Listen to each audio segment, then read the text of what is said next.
The Arctic is perhaps the deadliest place on Earth. When the brutal winter grips this stunning wilderness and temperatures plummet to a lethal -50 degrees, everything freezes, including the countless lakes, great and small, that are everywhere in the north. It is over these lakes that a top-notch group of truckers go to work. Carving roads where none had existed before, these drivers maneuver their massive machinery over a precarious layer of ice so they can transport freight to the remotest communities in Canada's Northwest Territories. It looks like a frozen lake, it acts like a frozen lake, but it's what's underneath that frozen lake that's the unknown quantity. And that's all part and parcel of the challenge, is make sure that you get it right, because I, for one, don't want to go swimming. For anybody that's actually working in this business and traveling on the ice, there really isn't a question of if you're going to fall in, it's when you're going to fall in. He was now prepared for an even greater and more dangerous challenge. The birth, life, and death of a northern mine depends upon the costs of supplying it. Everything must be moved: food, lumber, fuel, mining machinery, even whole houses. Trucking this freight is about a third the cost of flying it in by cargo plane. Over a decade of trucking, John Dennison, the bold Mountie-turned trucker, learned through trial and error how to actually build an ice road by using methods to thicken the ice to give it added strength. In addition, he perfected the building of portages, the earthen ramps that are the transitions from the lakes to the land. These are the critical links for safe and speedy truck transport. In 1962, Dennison booked his most significant and risky hauling job. 3 2-ton generators needed to be retrieved from the Port Radium mine, and Dennison was willing to accept the challenge. This meant going to the mine site in the barren lands at the Arctic Circle, and then hauling the generators 450 miles south to Hay River. This route, 90% over water, had not ever been attempted by cat train. But with typical unshakable will, Dennison paved the longest ice road ever.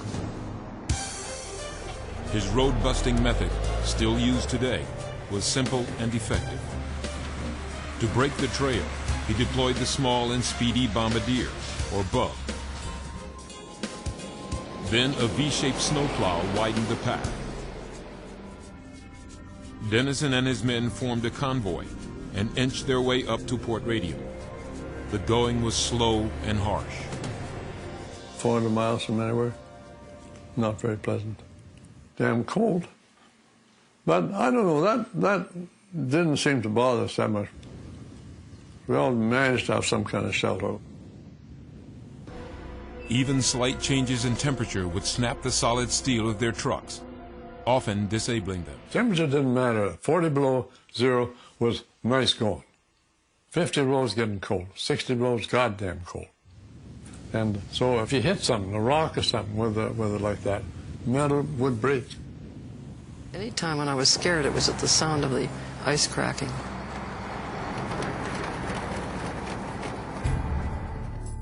At their peak, Dennison and his ice road rangers carved a network of over 1,000 miles of winter roads in a single year.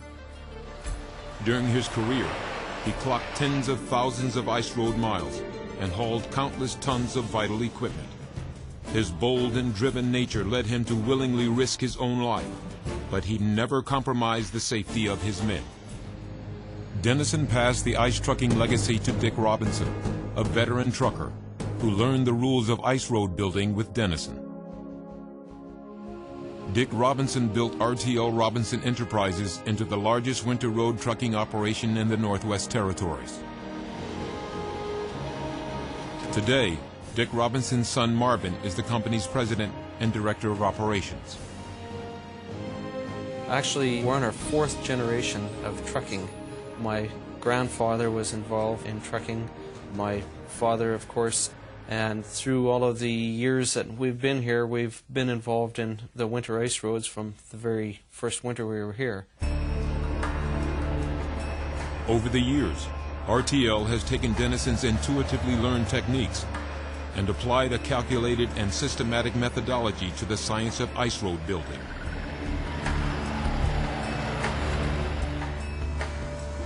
The road's path is planned during the summer.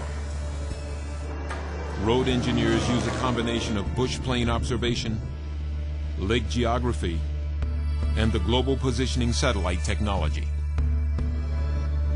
6 months later, when the lakes are sufficiently frozen, the actual building of the road begins. Crews spend the month of January carving the roads according to the pre-designed plot. 2 methods are used to measure the ice depth. Traditionally, the ice drill, or auger, is used to measure the ice thickness every several feet. Next, a giant plow pushes back the insulating snow. Exposing the ice to the sub-zero air ensures that it stays frozen longer. What we'll do is remove the snow back as far as we can. In some cases, our roads are 150 feet wide, and what that does is allow the cold frost to penetrate the ice. Next on deck in the arsenal of road building equipment is the Argo. Its fat amphibious tires allow it to float should it crash through the ice.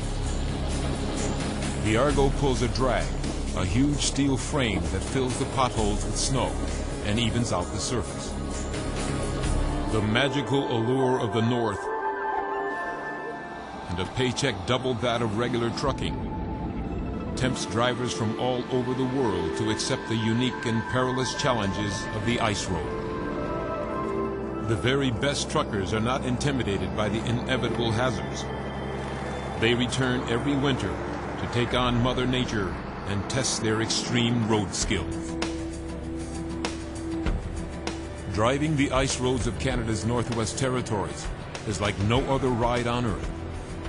Its unique challenges make it the pinnacle of all truck routes. To minimize the risks, to save lives, and to ensure a lifeline of goods heading north, RTL Robinson Enterprises put their drivers through a rigorous orientation and training program. We make sure that they understand what we call the rules of the road, and we try and explain to them what happens as you're driving on the road and on the ice.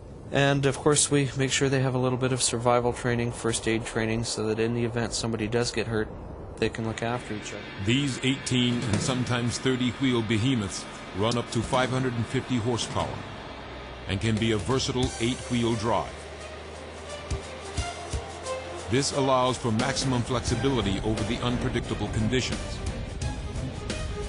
It's respect for your conditions, for your road. It's respect for what you're driving.